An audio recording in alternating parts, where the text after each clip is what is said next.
Olá, quem está nos assistindo. Nesse momento a gente tem a ilustre presença da professora doutora Patrícia de Oliveira Dias. Ela é bacharel e licenciada em História pela Federal do Rio Grande do Norte. Ela fez mestrado também na Universidade Federal do Rio Grande do Norte, no programa História e Espaços. E há um ano defendeu sua tese de doutorado em História Moderna na Universidade Federal Fluminense. Então, quero agradecer a Patrícia por ter aceitado o convite. Muito obrigada. Fico honrada por tê-la aqui e sinta-se à vontade na nossa sala remota. Muito obrigada, Anne. Eu é que agradeço demais o convite. Fiquei muito feliz com ele, como a gente estava falando antes, né? Agradeço pelo convite lá desde o início do ano.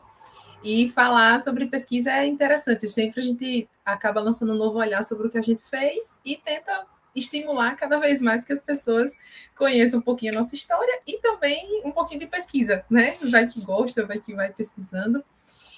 Então, vou começar aqui minha apresentação. Deixa eu só escolher aqui, né? Compartilhar o Data Show. Data Show não, né? Mania de sala de aula, compartilhar o slide. Tá dando para visualizar? Sim, sim. Deixa eu só aumentar aqui. Opa, tá no slide errado. Pronto. Tá todo em tela, né? Eu não vejo mais você, Anne, agora, mas só tô vendo os Tá, slides que eu tudo em tô tela. compartilhando. Mas vamos indo, né? Então, pessoal, boa tarde, né? Boa tarde, boa noite ou bom dia para quem estiver assistindo, dependendo do horário.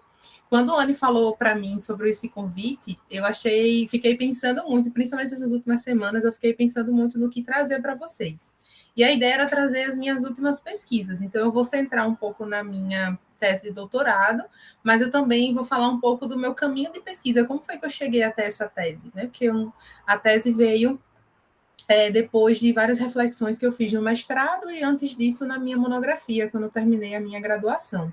Terminei minha graduação na UFRN, como a Anne falou, e na graduação eu participei de vários projetos de pesquisa, e um dos projetos que eu participei foi o da plataforma Silbi, que era comandado ainda é, né, pela professora Carmen Alvear. E lá nessa plataforma, né, quando o que é que a plataforma faz, né? Faz um levantamento das sesmarias que foram doadas no Brasil, na América Portuguesa.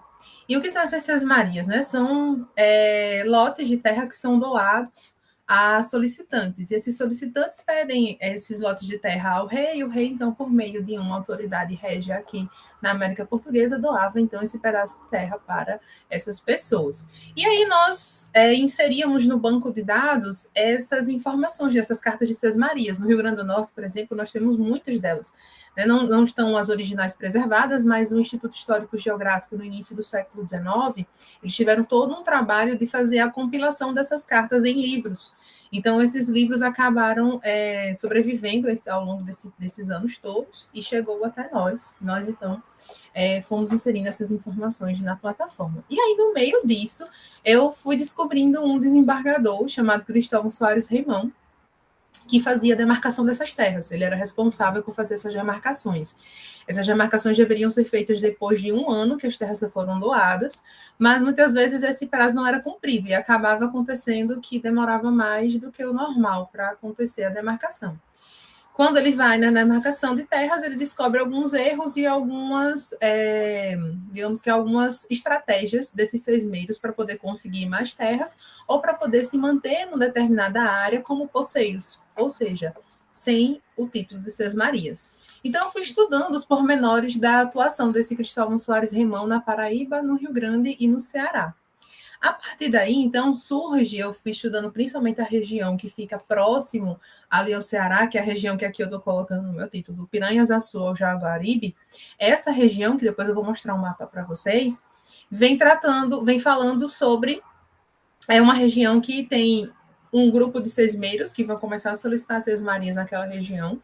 Eles vão solicitar sesmarias aos capitães-mores do Ceará e do Rio Grande, e em alguns momentos são os mesmos sesmeiros. E comecei a me perguntar, que estranho, por que essas pessoas estão solicitando essas terras aos dois capitães-mores? Então, eu fiquei me perguntando, será que elas sabem que existe uma dúvida em relação à fronteira de cada uma dessas capitanias? que as capitanias, quando a gente pensa em Rio Grande, Paraíba e Ceará, eu acho que a gente tem que apagar um pouco da nossa mente as fronteiras atuais dos nossos estados, porque cada uma dessas capitanias, elas tinham uma delimitação territorial, que foi dada quando elas foram doadas em seus forais, mas elas não foram demarcadas, então a gente não tinha uma ideia muito clara, do que eram essas fronteiras. Então, acabou que o que eu percebi na minha dissertação de mestrado é que alguns desses sesmeiros, percebendo essa falta de delimitação dessas capitanias, eles então pediam sesmarias aos dois capitães maiores, como forma de assegurar mesmo que aquela terra seria deles. E aí eu vou para o doutorado. No doutorado, então, eu resolvo, a partir disso, eu vou resolver aprofundar em outras reflexões que eu só soltei no meu mestrado e não consegui concluir. No mestrado, ao estudar essa região do Piranhas-Açu e Jaguaribe, que eu vou estudar no final na segunda metade do século XVII até o início do século XVIII, vai ter, naquele contexto, nós vamos ter o que ficou conhecido, consolidado na historiografia, de Guerra dos Bárbaros. E nessa região, então, a gente vai ter um grande conflito entre os conquistadores. Os paulistas também vão chegar até aqui para poder lutar com os indígenas que viviam naquela região, que eu vou chamar aqui de indígenas do sertão, mas que os conquistadores chamavam de tapuias, de forma pejorativa. Vamos chamar eles de tapuias naquele momento. Então, nas cartas de sesmarias que eu analisei no mestrado, tinha muito claro que muitos dos sesmeiros que estavam solicitando terras ali tinham participado da Guerra dos Bárbaros e tinham recebido aquelas terras como mercê, ou seja, como uma espécie de graça, como uma graça pelos seus feitos na Guerra dos Bárbaros. Ou solicitavam terras naquela região porque já tinham um interesse naquele espaço e sabiam que, por meio da guerra com os indígenas, eles conseguiriam ter aquelas terras de alguma forma. E aí, no meu doutorado, então, eu quero aprofundar essa questão da territorialização desses sertões, esses sertões que ficam entre os rios Piranhas-Açu e Jaguaribe, mas eu também quero analisar como a Guerra dos Bárbaros, que aqui na minha tese eu vou chamar de Guerra do Rio Grande, daqui a pouco eu explico por quê, como a Guerra do Rio Grande vai ser um ponto importante para garantir essa manutenção desses conquistadores e da territorialização portuguesa naquele espaço. E no final da minha apresentação, eu resolvi trazer um pouco do que eu trabalho de História da América Portuguesa em sala de aula, da minha temática que eu estudei ao longo desses anos no meu mestrado, no meu doutorado. Como é que eu vou levar isso para a sala de aula? Eu também sou professora do ensino fundamental aqui na Paraíba, na rede particular de ensino, e já faz 3 anos que eu trabalho aqui e todo ano eu tento buscar essa ligação. Eu sinto muita falta de alguns estudos mais recentes para trazer na sala de aula, assim como eu sinto falta desses estudos recentes estarem um pouco mais refinados para a gente ter utilização em sala de aula. Mas a gente vai fazendo esse exercício, eu vou mostrando um pouco desses exercícios para vocês no final. Então, a minha tese de doutorado tem como título Entre os Rios dos Sertões, Guerra e Territorialização nos Sertões dos Rios Piranhas-Açu e Jaguaribe, de 1654 e 1725. E depois de muito refletir sobre o meu tema de estudo, eu então elaborei uma questão central. Essa questão foi o que eu tentei responder ao longo de todos os meus 3 capítulos da minha tese. E a questão central é: a territorialização dos sertões dos rios Piranhas-Açu e Jaguaribe resultou na Guerra do Rio Grande e pode-se entender esse evento como crucial para a manutenção de espaços conquistados e ocupados e como proporcionador de novas ações de conquista e ocupação? Então, a partir dessa pergunta, eu fiquei: será mesmo que a Guerra do Rio Grande ela é isso tudo? Será que a Guerra do Rio Grande, ela, de fato, ela vai ser crucial para a manutenção de espaços conquistados? Será que realmente a ocupação desses espaços e a proporção proporcionar essa conquista, de fato, veio a partir da Guerra do Rio Grande? E aí, então, eu vou buscando responder essa questão central ao longo dos meus capítulos. Para isso, eu elaborei alguns objetivos. E que objetivos foram esses? Analisar as práticas de conquista, ocupação e usos dos espaços entre os rios Piranhas-Açu e Jaguaribe, área nos sertões das capitanias do Rio Grande, Paraíba e Ceará. Então, esse era o meu objetivo geral. Para poder chegar até uma resposta, eu queria, então, entender que práticas de conquistas foram essas. Depois de conquistar essas terras, que práticas de ocupação? Como foi que as pessoas ocuparam aquele espaço?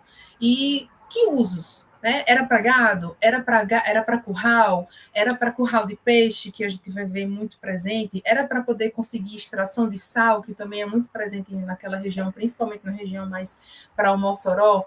Essa região ela vai ser um espaço importante por causa dos caminhos, né, os caminhos que vão ser construídos entre o Rio Grande e o Ceará, principalmente o Jaguaribe. Então, eu vou tentando montar essas respostas a partir desse objetivo. E o recorte temporal que eu escolhi, ele começa em 1654, por quê?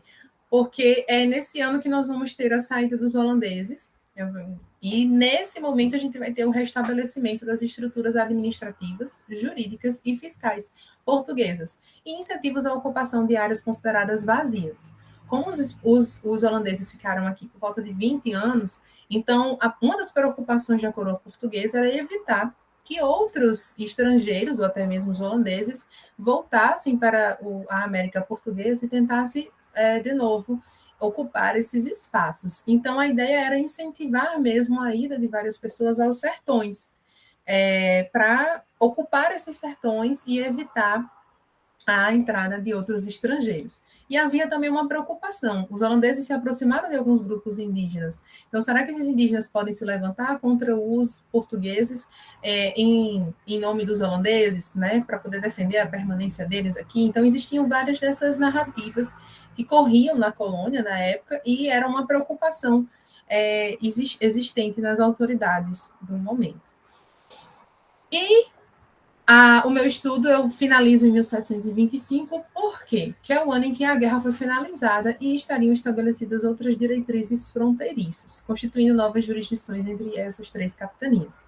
A guerra finalizada nesse espaço, e não necessariamente finalizada, né, como um ponto final único. Por quê? Porque nós vamos ter vários outros eventos que podem ser considerados como ainda pertencentes a essa Guerra do Rio Grande, mas não tão aprofundados, organizados e com uma estratégia de guerra pensada pelo governo geral e pela própria coroa para poder acabar com essa guerra. Então, 1725 seria esse marco.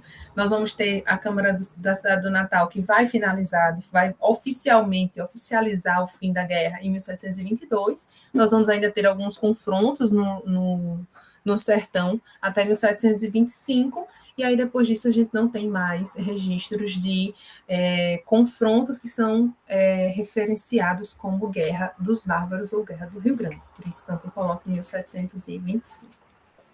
E aqui, nesse mapa, eu trago para vocês a delimitação do meu espaço, né, da minha área de estudo. A minha área de estudo, como dá para perceber nesse mapa, está pontilhada de vermelho, e é uma região que vai além dos rios Jaguaribe e do rio Piranhas-Açu.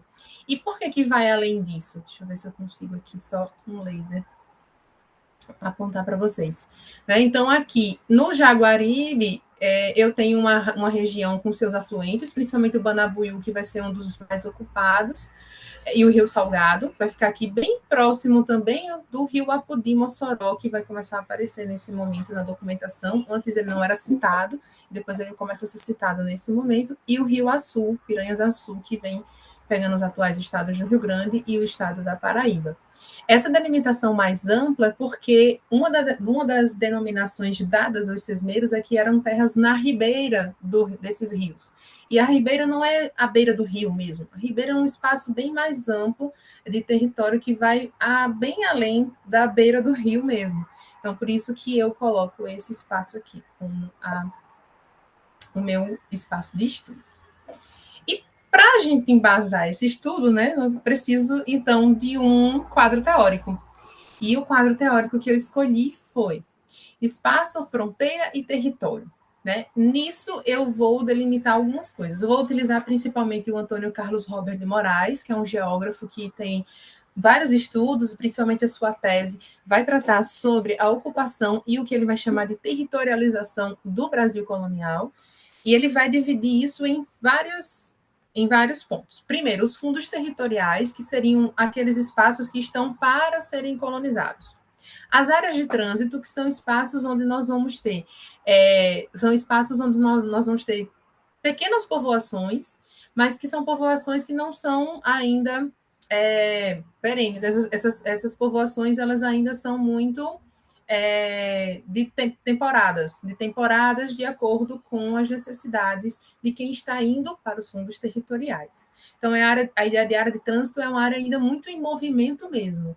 Às vezes, a gente tem a constituição de um pequeno arraial que serve como base para as pessoas que estão conquistando aquela área. Só que não foi viável. Então, aquele arraial acaba, aos poucos, minguando até desaparecer. E as pessoas vão migrando para outros lugares. Então, as áreas de trânsito são essas áreas bem de movimento mesmo.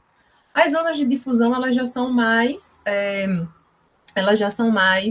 aprofundadas, né? Nós temos uma população que vai ficar naquele local de forma mais permanente, e aos poucos essas zonas de difusão vão crescendo a ponto de se tornar povoados, vilas, depois cidades, ou já cidades mesmo mais organizadas. E aí não só o status de cidades, de vila, de povoamento, mas as zonas de difusão dizem respeito principalmente ao uso desse espaço. O maior número populacional naquele local, utilizando aquele espaço, morando de forma permanente, é o que vai garantir aquilo como uma zona de difusão. E as zonas de difusão em ligação, ou seja, essas zonas de difusão não são isoladas. Então, essas zonas de difusão fazendo com uma comunicação vai, então, formar uma região colonial. E todo aquele território que eu estou estudando ali, eu considero como uma região colonial. Nós vamos ver que nós vamos ter várias zonas de difusão. Em outro mapa eu vou mostrar para vocês, que vão se formando e vão mantendo uma comunicação por meio de estradas, e essa comunicação, que não é só a comunicação de comunicação política ou de comunicação cotidiana, mas principalmente trocas comerciais, né, servem como apoios para outras rotas comerciais. Isso tudo vai formar uma região colonial. Também vou citar um pouco de centro e periferia, que para mim vai ser importante para poder compreender esses movimentos, principalmente nas áreas de trânsito. Então, o que é considerado centro? Por exemplo, nesse momento que eu estou estudando agora, a cidade do Natal, ela não vai ser considerada um centro tão forte. O maior centro vai ser o Açu mesmo, vai ser o Arraial do Açu. E por que esse centro se modifica e vai mais para a região do Açu? Por causa das ações de guerra, por causa do quantitativo de pessoas que estão vivendo mais ali, e também de toda a comunicação da própria coroa e do governo geral em relação às necessidades de guerra mesmo naquele contexto. Para isso, eu vou entender, então, o que é uma integração, como é que a gente tem a integração entre esses pontos, e entre esse centro e essa periferia, e como essa integração também ela não é fixa, ela é móvel também. Ela vai mudando de acordo com o peso político e econômico que cada um desses espaços vão ter.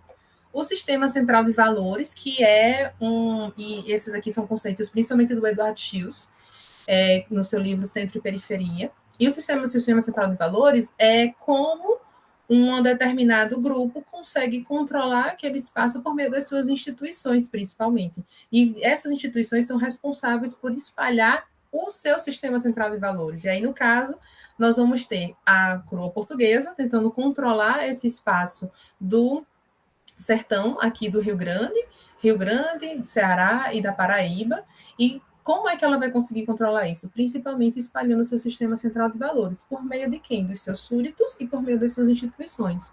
Câmaras, os ouvidores que andavam por aqui, como aquele demarcador de terras que eu citei para vocês, os próprios seismeiros, nós vamos ter depois os soldados, os terços que vão estar aqui envolvidos na própria guerra. Então, isso é uma forma de manutenção, espalhar e manter o seu sistema central de valores. E sertão, eu já citei aqui várias vezes, está no título da minha tese, sertão vai ser um tema muito importante. Sertão aqui é entendido não como um sertão que geralmente nós temos mais claramente hoje, uma área geográfica determinada pelo IBGE. Sertão para a colônia é aquele espaço mais distante. E muitas vezes esse espaço mais distante ficava próximo de Natal. Muitas vezes o sertão que vai ser referenciado nas minhas fontes, eu também vou mostrar um mapa para poder mostrar o que eu chamo desses sertões em movimento aqui no Rio Grande. Esses sertões eles vão mudando, vão sendo muito móveis, eles vão sendo modificados. Ao passo que a gente tem uma povoação se estendendo mais, certos espaços deixam de ser sertão, e aí passa a ser sertão aquilo que estava vazio, aquilo que estava também distante. E também sertão vai ser o lugar onde vivem os tapuias. O indígena bravo, ou o índio bravio, como eles vão chamar, o tapuia de corso, todas são denominações que são pejorativas, né, que vão estar ligadas e vão ser denominadas aos indígenas que não se submetiam à lógica portuguesa, mas que eram entendidos, então, como rebeldes, selvagens e bárbaros. E configuração também vai ser um conceito importante do Eduardo Schios, que eu vou conseguir entender como é que vai se construindo essa territorialização, formando uma configuração entre todos esses elementos territoriais dentro da nossa capitania. E quais são as fontes escolhidas para isso, né? Que a gente, para poder construir um trabalho desses, a gente precisa de uma questão central dos objetivos, partindo do quadro teórico, mas cadê a fonte, né? Nós precisamos materializar isso. E as minhas fontes foram os documentos históricos da Biblioteca Nacional. Esses aqui foram muito importantes para mim, principalmente para poder ver a percepção dos governadores gerais em relação à nossa guerra, à Guerra do Rio Grande. Os papéis avulsos do Arquivo Histórico Ultramarino, referentes às capitanias do Rio Grande, Paraíba, Pernambuco, Ceará e Bahia.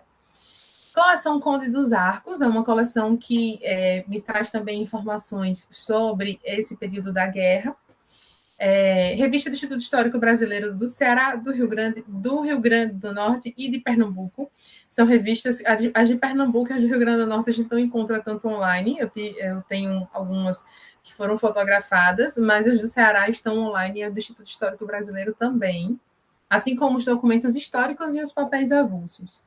Os livros de batismo da freguesia Nossa Senhora da Apresentação, que me ajudaram a entender quem são as pessoas que estão ocupando esse sertão, que é uma outra preocupação que eu tenho também na minha tese, é entender quem são essas pessoas, o que é que elas querem lá, quais são os nomes delas, quais são as suas funções. Então, eu escolhi um grupo de pessoas para poder estudar e entender um pouquinho quais eram as suas intenções no sertão. A nobiliarquia pernambucana, que também vai me ajudar nesse percurso de entender quem são essas pessoas.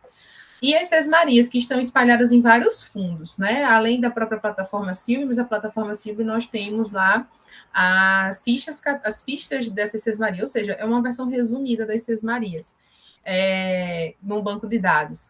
E para entender certos pormenores que eu tinha interesse, eu tive que ir diretamente a essas fontes. Então, eu fui atrás das datas de Sesmarias, que é uma publicação feita pelo Estado do Ceará. Tem outra que também foi feita pela Paraíba, né, que é Apontamentos para a História Territorial da Paraíba, de João de Lira Tavares. E tem o fundo documental do IHGRN, onde vou ter os livros de cartas e provisões do Senado da Câmara do Natal, que vai trazer muitas informações, é uma documentação riquíssima, que dá para entender muita coisa sobre a nossa história política. Termos de variação da Câmara de Natal também, né, que são as variações, as reuniões que esses vereadores vão fazer, e nesses termos de variação tem lá as decisões, também vão ser muito importantes. No IHGRN tem uma caixa chamada Militares, no IHGRN a gente tem eu não sei como está hoje, depois da reforma, mas era um acervo que era complicado de se pesquisar, porque não tinha um sistema de organização. Então, a gente dependia muito dos funcionários que conheciam ali a fundo. Funcionários que estão lá muito antigos, maravilhosos, que sabiam tudo onde estavam. Mas a gente dependia muito daquela organização deles. A gente não tinha um sistema de organização. Ficava um pouco difícil de pesquisar. Então, tem uma caixa lá, que eu não sei se hoje mais é chamada assim, mas era chamada de Militares, Terço dos Paulistas. E a pasta do Terço dos Paulistas do mestre de campo Manuel Álvares de Moraes Navarro era muito, muito rica. Não só mostra as companhias que vieram para cá, e também os postos e o quanto ganhavam. Bem interessante. As baixas das tropas do Rio Grande, né, quando as pessoas saíam dessas tropas. E os livros de Sesmarias, que vão ser fontes importantíssimas para mim também, que vai ser a minha principal fonte. A minha principal fonte na tese inteira vai ser as Sesmarias. Do Arquivo Nacional do Rio de Janeiro, eu peguei principalmente o registro de datas e demarcações de Sesmarias também, da Fazenda da Bahia. Né? E aí, Vou para os meus capítulos. Eu dividi a minha tese em 3 capítulos. E eu entendi que para conseguir compreender o que aconteceu lá em 1754 a 1725, eu precisei voltar no tempo um pouquinho, né? E aí um pouquinho muito. Eu tive que voltar lá para 1535, por quê? Porque eu entendia que eu precisava mostrar como é que eram essas ações, o que eu vou chamar de ações territorializantes. Quais foram as ações desses conquistadores em relação às capitanias do norte? As capitanias do norte que são Pernambuco, Paraíba, Rio Grande e Ceará. Então, o título do capítulo é A Transformação do Espaço em Território, a Conquista das Capitanias do Norte ao Estado do Brasil, entre 1535 e 1630. O objetivo desse capítulo era compreender a territorialização da capitania do Rio Grande a partir do momento em que esse espaço passa a ser entendido como uma fronteira do território português na América. E o recorde temporal, 1535 a 1630. E eu paro em 1630, por quê? Porque em 1630 nós temos a chegada dos holandeses. E aí esse processo de territorialização portuguesa ele acaba sendo interrompido. A territorialização do norte da América Portuguesa vai ser o primeiro tópico a ser trabalhado. E aqui eu vou tratar, então, da territorialização de Pernambuco e as terras ao norte. Então, como é que a gente tem a ocupação de Pernambuco e como é que Pernambuco se torna, então, uma zona de difusão. E, ao se tornar uma zona de difusão, ao redor dessa zona de difusão vão surgir as áreas, os fundos territoriais, que são aqueles fundos que vão ser conquistados. E, a partir daí, começam a surgir, então, as ações de territorialização.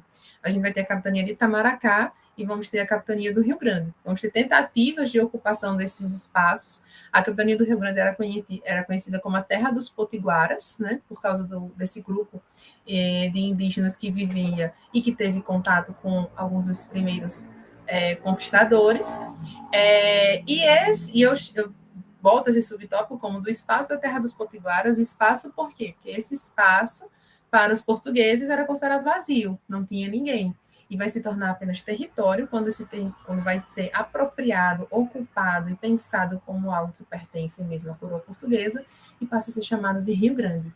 Então, aí a gente tem esse processo de ocupação que vai ocorrer entre 1598 e 1630. E nesse capítulo, então, eu vou discutir um pouco o que eu vou chamar de hierarquias territoriais no norte do estado do Brasil. E essas hierarquias territoriais eu coloco de que sentido? A ideia de hierarquias pegando aqueles pressupostos do Antônio Carlos Robert de Moraes. Nós vamos ter a construção de fundos de zonas de difusão, áreas de trânsito, que vão delimitando o que são os fundos territoriais. E aí eles vão montando, esses conquistadores, eles vão organizando essas hierarquias. O que era, então, essa zona de difusão? Qual era a zona de difusão que vai ser mais importante do que a outra, politicamente e economicamente? Eles vão construindo essas hierarquias territoriais e vão denominando o que vai ser fundo territorial ou não. Lembrando que esses termos, fundo territorial, zona de difusão, áreas de trânsito, são termos que nós estamos dando a esses processos, né? No caso, Antônio Carlos Robin Moraes, e eu estou utilizando. Nos documentos não tem isso, mas a gente percebe essas formas diferentes de agir em relação a cada uma dessas áreas. E aqui eu trouxe um mapa para poder mostrar o que eu consegui visualizar desse momento, né? O que é que eu estou chamando de ações territorializantes nesse primeiro momento?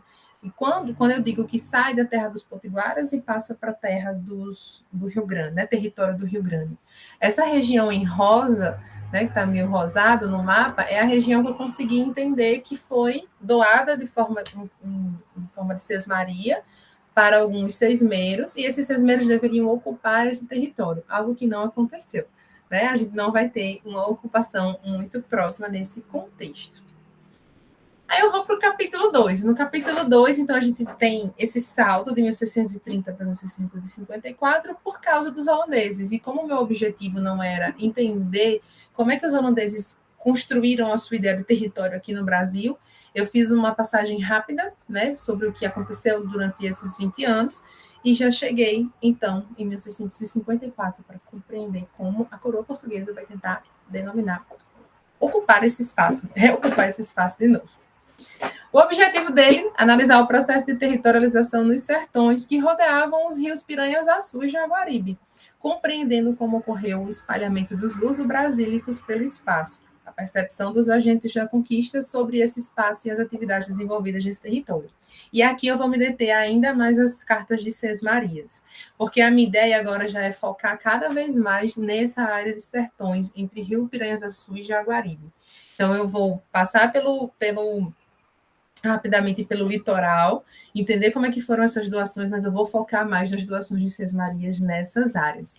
E a ideia aqui nesse capítulo é entender quem eram esses sesmeiros, de onde eles vinham, e eu consegui concluir que a maioria deles vinham de Pernambuco, muitos vinham solicitando terras porque tinham participado das guerras contra os holandeses, de expulsão dos holandeses, então eles queriam uma mercê, em nome do seu esforço, né, e o seu risco de vida nessas guerras, e aí o rei vai conceder algumas dessas terras para eles, nessas regiões.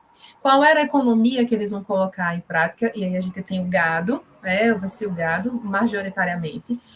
Alguns vão tratar da extração de sal, mas são muito poucos, e todos eles querem terra para gado. É assim que eles falam. Eu tenho gado e não tenho terras para criá-los. E aí as sesmarias vão servir a esse propósito. A ideia, então, nesse capítulo é entender quem são essas pessoas que estão chegando, né, nesses sertões. Quais são os seus interesses. Eu vou de 1654 a 1681, por quê?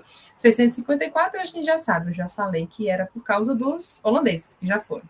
E 1681 é porque é o ano anterior ao início dos confrontos com os indígenas. E é muito curioso como nessas cartas de Sesmarias eu consigo perceber, não só nas cartas de Sesmarias, mas em outros documentos, eu consigo perceber mais interações entre os indígenas e esses conquistadores. Interações como assim? Primeiro, tem muitas cartas de Sesmarias que vão citar que pagaram resgate aos indígenas para dizer onde é que tinha terra com água, para dizer quais eram as terras melhores para a criação de gado, onde é que tinham nascentes, onde tinham rios. Eles são muito preocupados com essa questão, não, a gente já entende o porquê, por causa da questão climática, apesar da questão climática não ser tão agravada como nós temos hoje nos sertões em relação à água, mas eles procuram muito isso, procuram pastos naturais, e esses indígenas têm esse conhecimento. Então, eles citam os tapuias, como eles vão citar, esses indígenas do sertão, mas não há uma presença muito grande de uma palavra violenta em relação a eles. É, de fato, um peso muito grande quando dizem tapuias, mas eles não estão ainda falando que é o tapuia bravo, o tapuia gentil, o tapuia de corso. E isso é algo que aparece muito na documentação a partir de 1681. Também nas documentações que eu estudo nesse capítulo, eu consigo perceber que os usos do espaço ainda são muito divididos, né? Ainda há uma espécie de combinados entre esses indígenas, se não foram combinados falados ou tratados, né? Isso não fica muito claro na documentação, mas combinados tácitos foram desenvolvidos ali, em que indígenas ficam numa parte da lagoa e os conquistadores ficavam em outras, por exemplo, na Lagoa de Itã, lá na região mais perto de Apodi, a gente vai ter muito desses combinados, digamos assim, vai estar muito presente nas documentações. Então, o sertão passa, ele é um espaço, que é um espaço vazio, é um considerado vazio, por quê? Porque está vivendo de indígenas, para a coroa portuguesa era vazio, e passa a ser território quando nós vamos ter esses conquistadores ocupando esses territórios. São várias áreas que vão ser doadas, e aí é nesse momento também que eu vejo áreas que começam a ser doadas pelo governo do Rio Grande e pelo governo do Ceará, que muitas vezes se sobrepõem. Então, deveria ter conflito de terra. Por quê? Porque é um cara que está pedindo ao governo do Ceará recebe uma terra no Rio Jaguaribe. O cara está pedindo terra no Rio Grande e também vai pedir terra no Rio Jaguaribe. Então, teria uma sobreposição. Mas aí, quando eu vou cruzar os nomes, as pessoas que estão pedindo ou são pessoas da mesma família ou são a mesma pessoa. Então, aí, a gente vai evitar, pelo menos até hoje, eu não encontrei nenhum conflito nesse território, e eu acredito que seja por causa disso, né? Por causa dessa prática, né? E o que é que vai acontecer nesse território para transformar esse espaço que é considerado vazio em território da coroa portuguesa, né? Que aí é entender o que são esses homens e o que são essas mulheres. E aí eu vou fazer uma lista desses homens e dessas mulheres e vou encontrá-los. na Câmara Municipal, os homens, né, na Câmara Municipal de Natal, depois na Câmara Municipal de Aracati, na região ali do Jaguaribe, do Aquiraz, e depois Aracati. E aí a gente vai ver a atuação deles muito interessados naquela área dos sertões, principalmente para a criação de gado.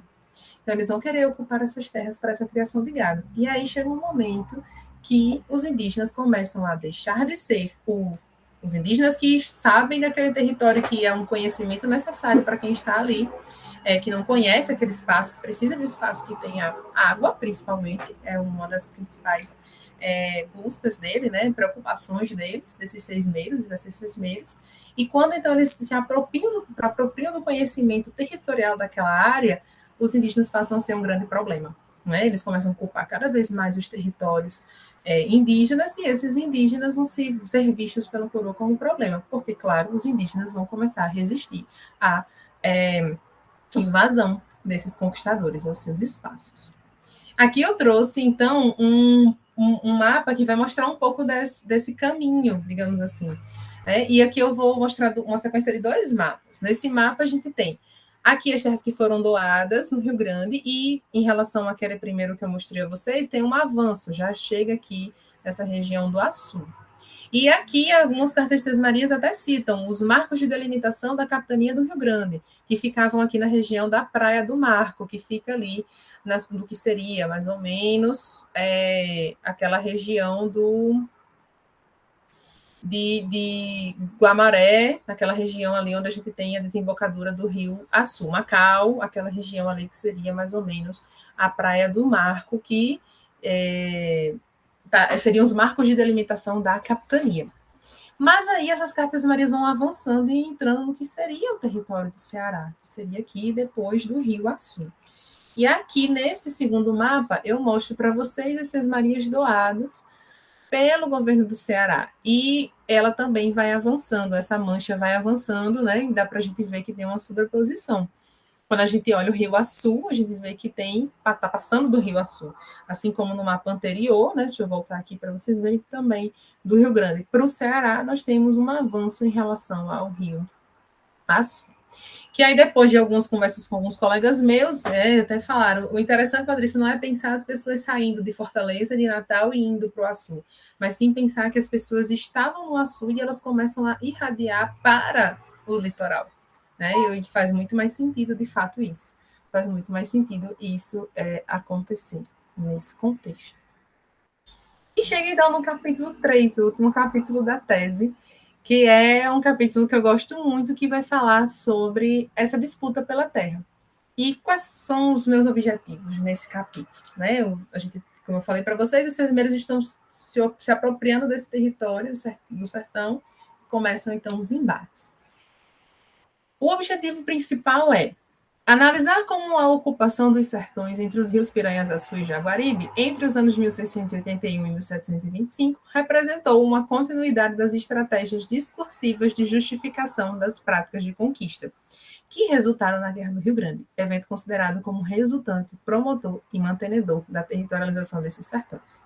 Aqui eu vou tentar analisar um pouco, e essas práticas discursivas que eu estou falando, essas estratégias discursivas que eu estou falando, é um pouco do que tem presente nas cartas de Sesmarias e depois começam a aparecer nas cartas da Câmara, nas variações da Câmara e depois nos documentos de Pernambuco, do governo de Pernambuco, do governo do Rio Grande e do governo geral.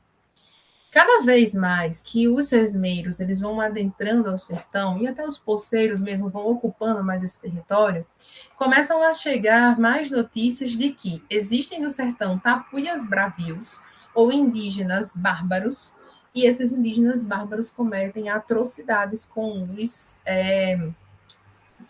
os conquistadores.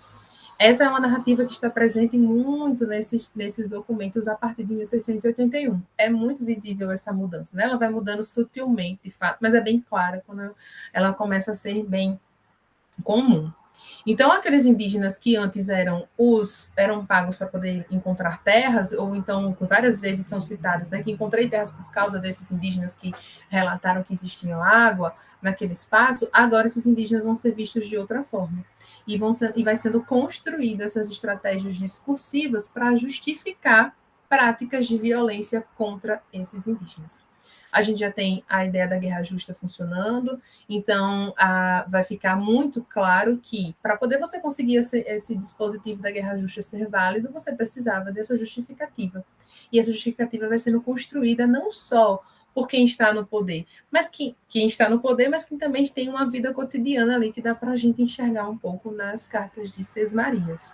E aí a gente vai ver muitas falas, como, por exemplo, minhas terras foram invadidas, os indígenas desceram e chegaram até o Açuí, mataram todas as cabeças de gado que estavam lá, eles são violentos, eles chegam e invadem as fazendas, que tem pessoas que estão querendo fugir, tem uma vereação na Câmara de Natal que tem pessoas fugindo do sertão porque os indígenas estão invadindo as suas terras, né? Então esse discurso de medo e de amedrontar mesmo a população, ou de chamar a atenção de que esse caos está se estabilizando, né, está se estabelecendo no Rio Grande, é muito comum nesse início.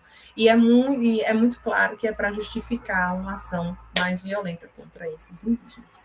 Então, o recorte temporal é de 1681 até 1725, final da guerra, e eu vou utilizar também as Sesmarias. Mas, além das Sesmarias, eu vou trazer as cartas dos governadores gerais, para poder entender como é que eles estão enxergando essas denúncias, porque as denúncias vão sair de Natal e vão partir para a Bahia, eles vão fazer, então, denúncias à Bahia, ao governo geral, para dizer, olha, está acontecendo isso no Rio Grande. Tem muitos indígenas que estão invadindo, já aconteceu na Paraíba, já aconteceu em outras regiões do Ceará, e a gente precisa tomar alguma providência. Qual é o posicionamento do governo geral? Nós precisamos de ajuda. E aí começam a se mobilizar. Já a Câmara de Natal começa a enviar tropas para o sertão para poder lutar com esses indígenas, e eles começam a pedir socorro à Bahia. E vão enviando cada vez mais informações de como é que andam essas disputas no sertão. Então, essas Marias me permitem reconhecer, né, que há essa territorialização, e é a partir dessas Marias que começam a surgir, então, esses conflitos. E começa o que eu vou chamar de construção de uma guerra, né? A construção dessa guerra contra os bárbaros do Açu.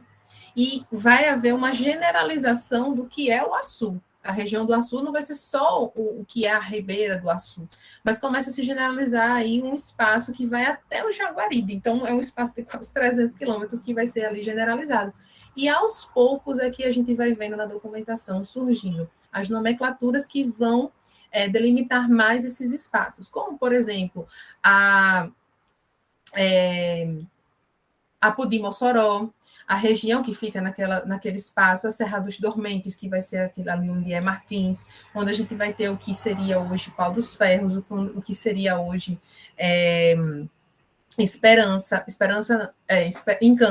Encanto, que é quase lá no finalzinho, que é Vem a Ver, Encanto, aquela região todinha, que é bem na tromba do elefante, quase no Ceará. Essa região, ela vai surgindo aos poucos na documentação, mas antes era tudo muito nebuloso, era tudo a sul. Por quê? Porque esses conquistadores não tinham ainda conhecimento daqueles espaços. Então, no momento em que a guerra vai se desenrolando, a gente vai tendo esses conquistadores se apropriando mais desse território. Aos poucos, a guerra vai tomando outros rumos, né? A guerra deixa, então, de ser apenas essa disputa territorial, fica mais do que claro que eles vão ter um momento que os indígenas vão ganhando muito terreno, vão ganhando muito território e vão conseguindo vencer as suas disputas até próximo da cidade do Natal, mas depois esses indígenas vão perdendo e aí os conquistadores vão retomando o território até o sertão. E aí começam as disputas políticas entre os governadores de Pernambuco, junto com o capitão-mor do Rio Grande, e o governador geral. E nessas disputas, a gente vai ter disputas políticas mesmo, disputas de projetos, como terminar essa guerra. O Bernardo Vieira de Mello vai conseguir um acordo com os indígenas de Anduí, que é manter um cordão de aldeias, e esse cordão de aldeias na região do Açu impediria que outros indígenas chegassem até a parte conquistada pelos, né, que estavam com os conquistadores. Mas o governador-geral não quer isso, o governador-geral quer, de fato, partir para cima. E é muito comum a gente encontrar nas cartas a ideia de degolar índio, empalar os índios, matá-los. É um tipo de documentação muito sangrenta, é um tipo de documentação muito violenta mesmo, que fala muito sobre como é que devem tratar esses indígenas, porque eles entendem que são bárbaros, de fato, como eles entendem, né, naquela percepção de bárbaro que vem lá na Roma Antiga mesmo, a ideia de bárbaros que não vão se converter. Então, não adianta você fazer um trabalho com eles para se converter para a lógica de vida ocidentalizada da europeia. Então, a ideia seria massacrá-los. E isso é muito presente nesses documentos. E, por último, eu trato nesse capítulo, né, o sertão praticado pelos fronteiros, que são esses homens que vão viver lá na fronteira, né, e vão ser denominados assim na documentação, os fronteiros, que são aqueles que não só vão para o sertão, chegam no sertão, ocupam esse espaço, começam as disputas com os indígenas, lutam com os indígenas e estão ali dispostos a manter aquela fronteira da coroa portuguesa de pé. Então, eles são chamados de fronteiros. E esses fronteiros são muito comuns na nossa capitania. Nós vamos ter vários deles. E vão estar à frente das lutas na Guerra dos Bárbaros e também com muitos interesses. Eles não estão ali só pela bravura de defender o rei e a terra do rei, mas interesse naquelas terras, interesse nas riquezas possíveis ali. São terras que vão poder interligar várias capitanias, principalmente a capitania do Ceará, quando vai ter uma grande quando começa, então, principalmente intensificar a criação de gado, e aí o transporte do gado em pé, esse gado vivo que vai ser transportado aqui para o litoral, vai passar por aquela região. Então, muitos têm interesse nessa região, esses fronteiros têm interesse nessa região.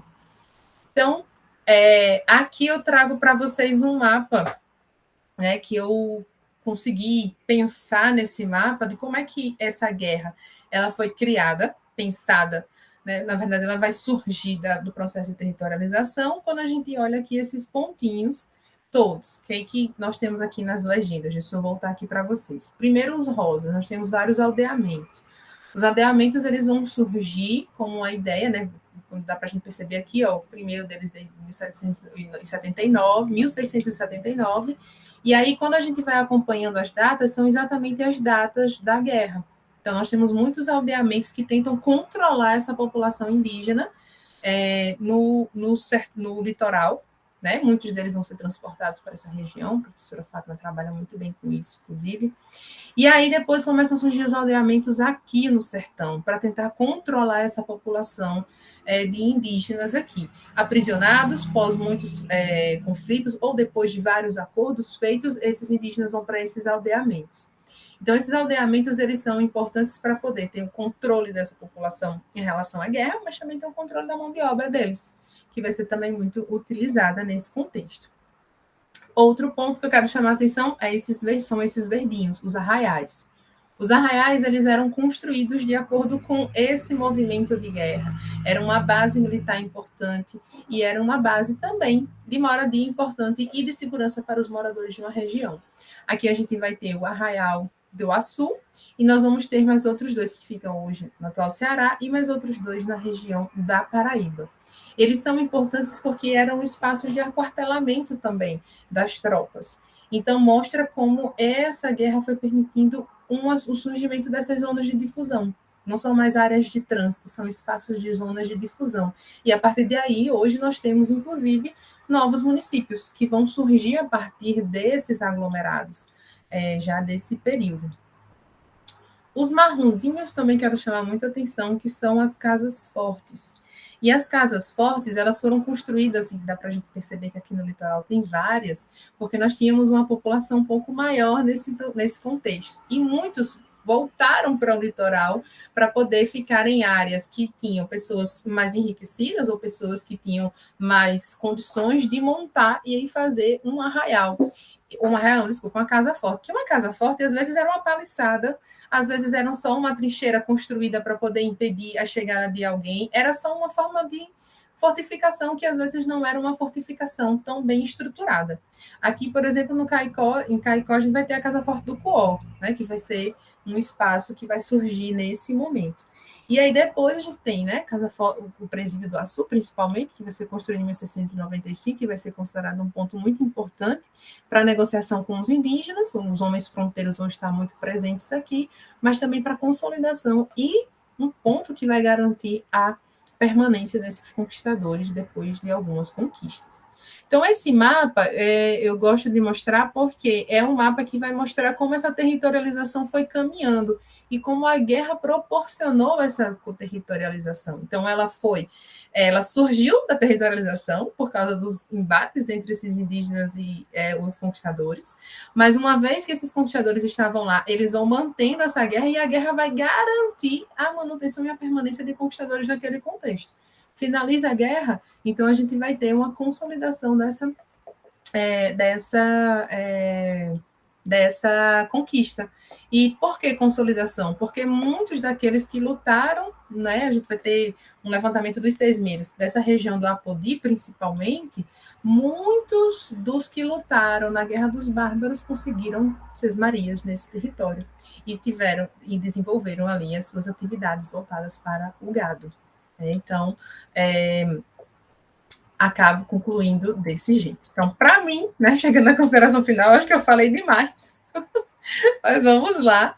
A partir da análise do processo de territorialização dos sertões dos rios Piranhas-Açu e Jaguaribe, foi possível compreender como as ações territorializantes contribuíram para a eclosão da Guerra do Rio Grande. Então, as ações territorializantes são aquelas de solicitar sesmarias, ocupar esses territórios, ter contato com esses indígenas, os primeiros contatos, e depois desenvolveram uma relação com aqueles espaços, com aqueles indígenas ali, e isso vai lá e eclode essa Guerra do Rio Grande.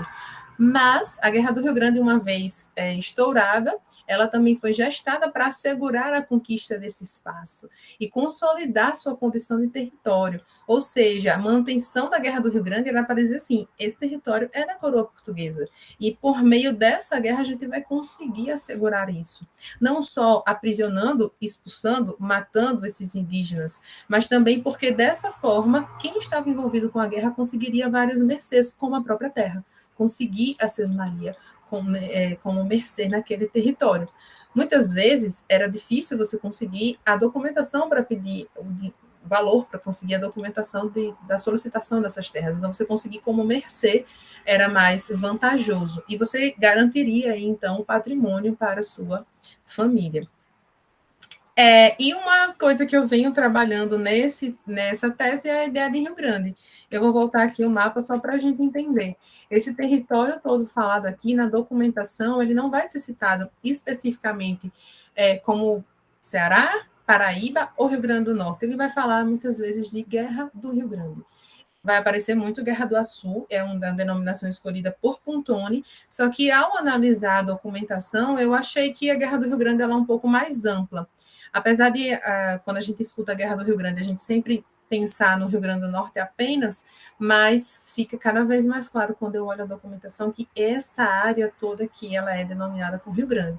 Depois da guerra, quando a gente vai ter uma consolidação maior dessas áreas de ocupação, é que eles vão construindo melhor essa região e vão entendendo melhor que são regiões que pertencem mais à Paraíba, ou ao Ceará, ou ao Rio Grande, e vão formando o que seriam hoje os atuais estados, nossos atuais estados. Mas durante a guerra eu entendo como se fosse ainda um espaço meio como se fosse tudo do Rio Grande ainda. E por que falar Rio Grande, né? Falar Rio Grande, Guerra do Rio Grande, porque eu queria, e eu faço um pouco dessa discussão no capítulo 3, eu queria sair um pouco da ideia de Guerra dos Bárbaros. Guerra dos Bárbaros se consolidou, é um termo também muito utilizado pela documentação, bem mais do que qualquer outro, mas é uma guerra que é como se fosse feita pelos indígenas bárbaros. Reforça muito a ideia de que esses indígenas eles são selvagens, e que são bárbaros e que estão invadindo terras de portugueses, quando, na verdade, a gente sabe que não foi bem assim, foi o contrário. E para finalizar, como eu falei para vocês, né, e eu vou passar rapidinho, que eu sei que eu estou falando demais, eu vou, mal de professora, eu vou falar... Tá ótimo. Pois é, quando eu olhei aqui a hora, eu falei, gente, eu estou quase 1 hora falando já. Então, como pegar tudo isso que eu trabalhei na tese, isso era uma inquietação que eu tenho há muito tempo, e como levar isso para o ensino básico. E eu fiz alguns desses exercícios enquanto estava na graduação, depois na pós-graduação, mas quando a gente está trabalhando na sala de aula, a gente entende um pouco melhor como é que algumas coisas ocorrem na dinâmica de sala de aula.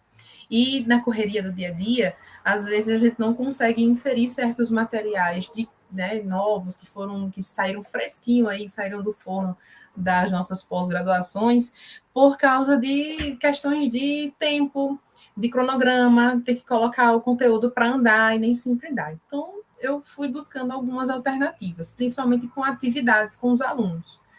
E aí eu busquei, primeiro, turmas virtuais, principalmente depois da pandemia, eu deixei aqui algumas possibilidades. Por exemplo, Ouro Preto tem um tour virtual maravilhoso. Então, quando a gente está estudando Brasil colonial e quando a gente está estudando as nossas próprias cidades, às vezes eu tinha dificuldade de mostrar aos alunos aqui.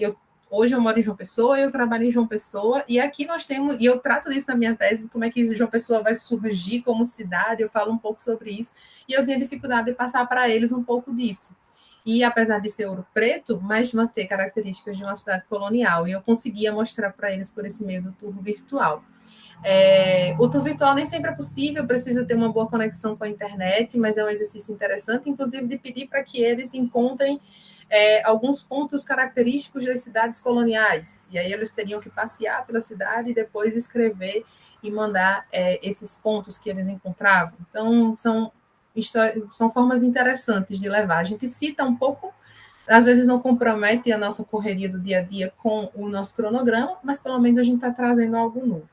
As cruzadinhas, né, as cruzadinhas e caça-palavras são bem interessantes também, porque fazem com que, às vezes, até projetar no quadro e levá-los até o quadro para eles riscarem as palavras ou escreverem a cruzadinha, dividem em grupo, dá para fazer isso. Também dá para a gente colocar conceitos novos, dá para a gente trazer discussões novas que a gente faz citando ao longo da aula e não está no material didático que ainda não foi atualizado, e isso eles vão adquirindo também, esse conhecimento. Quebra-cabeças virtuais e quebra-cabeças também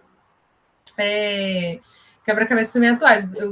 Tem um quebra-cabeça que eu gosto de fazer que é com fonte histórica mesmo. Eu pego a fonte e reparto em 4 partes e eu peço para eles montarem e depois tentarem fazer a transcrição. E eles estão em contato com as fontes, entendem um pouquinho mais do nosso trabalho como historiador, eu explico para eles o que é uma fonte, como é que a gente faz, de onde é que vem esse conhecimento que vocês estão aprendendo agora, o que está no livro de vocês, ou que eu estou trazendo aqui. Eu falo um pouquinho sobre isso.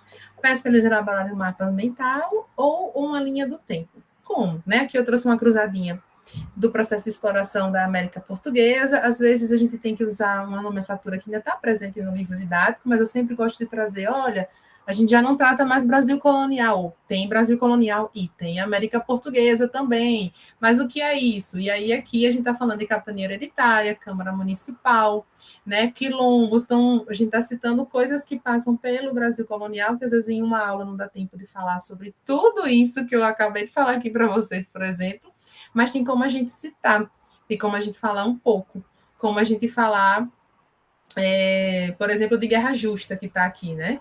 E aí falou um pouquinho sobre isso e eles já sabem o que é guerra justa e vão lá e conseguem encontrar no caça-palavras, né? Aqui tem as orientações para eles seguirem e encontrar qual é a palavra. E como usar fonte? Como usar essas fontes e como levar isso para a sala de aula, né? Eu trouxe um exemplo da Olimpíada de História, que é um exemplo muito legal para a gente levar Brasil colonial também. Aqui é um mapa. Eu gosto muito de trabalhar com mapas, né? Um mapa que eu apresentei aqui, por exemplo, da minha tese, que vai falar sobre isso, como é que a gente pode trabalhar. E nesse mapa aqui, eles precisam fazer a associação entre as letras, que faz a descrição de uma parte do mapa e um dos números. Eles têm que escolher qual o número que melhor encaixa nessa descrição. Então, isso faz com que o aluno, primeiro, olhe um mapa diferente como era produzido no período colonial, entenda que é um mapa que não é produzido como é produzido hoje, a gente pode fazer comparações com mapas que tem no livro, por exemplo, né? Então, são formas bem legais para poder tratar isso. Eles vão dar um zoom, vão enxergar que tem várias coisas diferentes. Isso que eu falei para vocês sobre a ideia de gentil bárbaro e de indígena bárbaro, como você combater ainda essa visão que existe em sala de aula e é muito presente. E essa foi uma preocupação minha para poder mudar o rumo da guerra, por exemplo. Então, como é que você vai trabalhar isso em sala de aula? Então, você pode mostrar um desses mapas e mostrar, olha, nesse período, essas pessoas eram chamadas, nesse mapa aqui, por exemplo, tem, se a gente dá um zoom, e tem lá, falando dos indígenas bárbaros do sertão. Então, essas pessoas são chamadas de indígenas bárbaros do sertão por quê? Né? O que é que fez com que essas pessoas fossem chamadas assim? Como elas foram tratadas? Será que houve guerra? Será que não houve? Então, é uma possibilidade também de tratar. As sesmarias, né? Como levar uma sesmaria para a sala de aula? E essa proposta aqui que eu estou colocando para vocês é uma proposta que eu fiz junto com uma colega minha de língua portuguesa. Ela estava trabalhando com textos jurídicos com os meninos do 7º ano e eu estava trabalhando com o Brasil colonial. E aí eu, querendo falar de Sesmarias, não sabia como falar, estava com o tempo curtinho, aí ela veio com essa proposta e deu certo, porque eu coloquei aqui o texto da Lei de Sesmarias, fiz uma adaptação, né, que os meninos não precisam passar pela leitura daquele texto lá do século XIV, que é de 1365, então, 75, então a gente tem aqui a lei adaptada, eles entenderam o que era um parágrafo, como é que era uma lei, o que era o título, o que era o livro, o que eram as ordenações filipinas, e no final eles tinham que elaborar um mapa mental. E aqui eu trouxe o exemplo de uma aluna minha, que trouxe esse mapa mental, ela escreveu esse mapa mental com base no que a gente pediu para ela, né, que era pesquisar o contexto do surgimento da Lei de Sesmarias. Quando foi que isso surgiu lá em Portugal? Por que veio parar aqui no Brasil? E produzir um mapa mental e também uma linha do tempo, que os alunos tinham que produzir. Essa linha do tempo, muitos dos alunos, eles fizeram pesquisas maravilhosas, que eles foram bater lá na Lei de Terras, né? Eles fizeram pesquisa, fizeram uma linha do tempo toda sobre a questão territorial no nosso país. Foi bem interessante. E aqui eu trouxe um documento que eu trabalho na minha tese, sobre a Guerra do Rio Grande. Peguei um trechinho só, e no livro da gente, no livro didático, tem muito falando sobre entradas e bandeiras, mas fala muito de entradas e bandeiras para São Paulo. E a gente não tem tanto para cá. Então, como trazer, por exemplo, falar do Rio Grande do Norte nisso? Tem como falar da história do Rio Grande do Norte nisso? Quando a gente fala exatamente dessa temática que eu tratei aqui na tese, da Guerra do Rio Grande, ou Guerra dos Bárbaros, ou Guerra do Açu, né? E aí tem como a gente fazer discussão sobre isso, o que é uma entrada, por que aconteceu aqui no Nordeste, como foi que isso aconteceu nessa nossa região, quais são os estados, dá para a gente debater muita coisa sobre isso e inserindo os alunos dentro desse contexto. E aqui eu pedi para eles encontrarem as palavras, aí no primeiro momento é um desespero, porque eles acham que não vão entender nada, mas depois eu vou dando dicas, né? Vou pedindo para eles procurarem uma letra, e eles vão encontrando, e é muito, muito bom ver a animação dos alunos quando eles começam a ver que conseguem ler documentos desses, e quando o documento é de tão distante assim, né, do século XVII, né, daquele período que a gente está estudando, e muitas vezes é daqui, do espaço onde eles vivem, eles ficam bem empolgados com isso. Então, era essa a minha fala, né? De novo, vou agradecer e muito a Anne por ter me convidado para essa fala.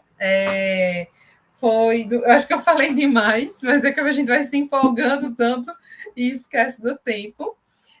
Espero que tenha ajudado muito vocês na formação de vocês, né? Ter esclarecido um pouco o que é essa minha tese e as minhas ideias. Eu tentei buscar falar também do meu caminho de pesquisa, porque eu sei que vocês estão na graduação e isso ajuda muito também, né? E na sala de aula, que quando a gente chega, as coisas às vezes são tão diferentes do que a gente imagina e fica um pouco meio que desesperado. Então, foi dessa forma que eu tentei aí mostrar para vocês o que eu consigo fazer um pouquinho da pesquisa e da sala de aula. Muito obrigada, Patrícia. Foi uma honra, foi maravilhoso acompanhar a sua trajetória, acompanhar a contribuição da tua pesquisa, né? Seja na discussão do termo, problematização do termo, da não reutilização de algo que já está dado pela historiografia durante tanto tempo, trazer elementos novos, né, com relação principalmente a essa territorialidade formada da Ribeira do Açu, as conexões com o Natal, e ao invés de pensar Natal para o Açu, né, esses múltiplos agentes coloniais, então, e pensar a sala de aula também, como várias ideias que a gente pode estar colocando em prática. Então, muito obrigada pela oportunidade, por ter aceitado o convite, por disponibilizar seu tempo, e parabéns pelo trabalho. Eu que agradeço, muito obrigada, agradeço demais. Eu vou interromper a gravação, peraí.